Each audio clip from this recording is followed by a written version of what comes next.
Secret Satan, Chapter 3. So where did we get to last time? Here is where, here being the presentation design team in the Internal Communications Department at the back of the 5th floor of the London building of Mary Mead Marple, a multinational conglomerate of obscure purpose and function, as they all are. I am Linus Sweet, the manager of the presentation design team, and I ought to introduce you to the rest of the crew. Actually, you've already met him. Radu, the angry bald man I introduced in the first episode. I was the man with the beard, incidentally. I'm also bald, but I didn't mention that because I was using that description to describe Radu and it would have been confusing. This is because being smooth-headed is Radu's predominant quality. I am bald, but I have a beard and glasses, and being middle-aged, bushy eyebrows, not to mention bushy ears, and an infuriatingly bushy nose. For a bald man, I seem to have a lot of hair.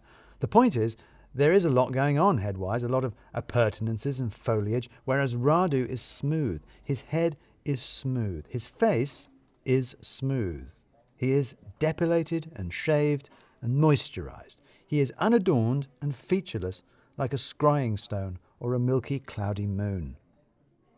He's also not really my team. Technically, he is. HR would insist to you, continually insist to me that he is, but A, he's a freelancer, and B, I don't actually need a freelancer.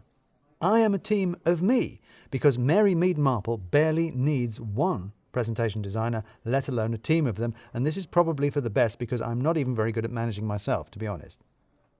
The person who did need a freelancer is the manager of the internal comms team, Ali Shepherd, but HR, who knew she needed one and I didn't, told her she couldn't have one, but I could.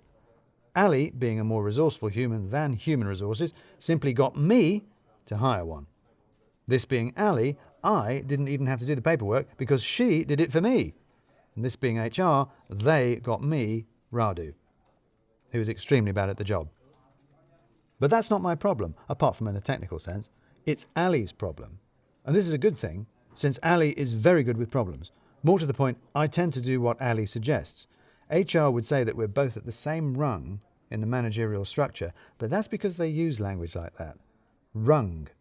Like it's a ladder you spend your working life climbing until you get to the top at 65, discover that it's not leaning on anything, and you haven't actually got anywhere, and you just throw yourself off and plummet to your doom.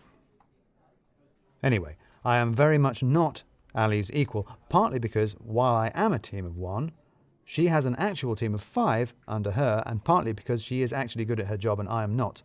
Neither of them.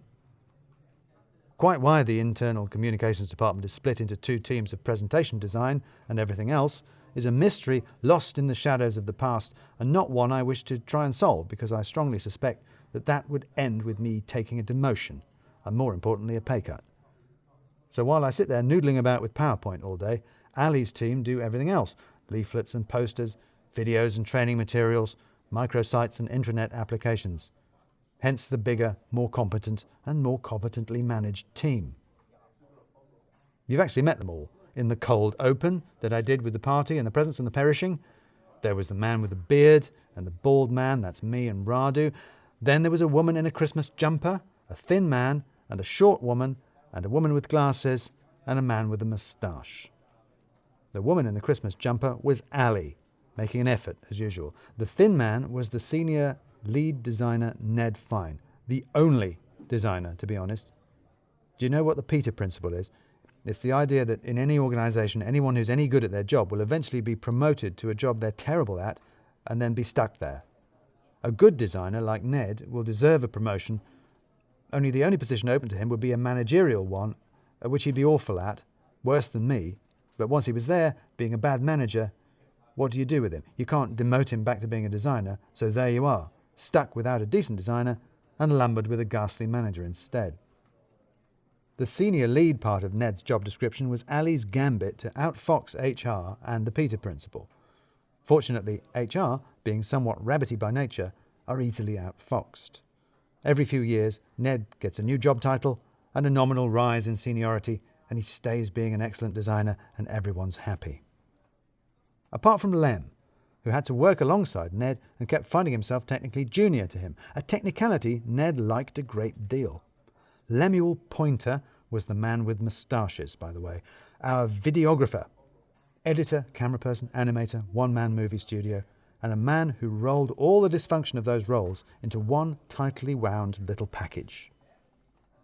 The short woman was Sue Park, our front-end developer, which is basically someone who makes web pages, and the woman with glasses was Edie Letterby, the copywriter, which is the person who fills those web pages with corporate nonsense.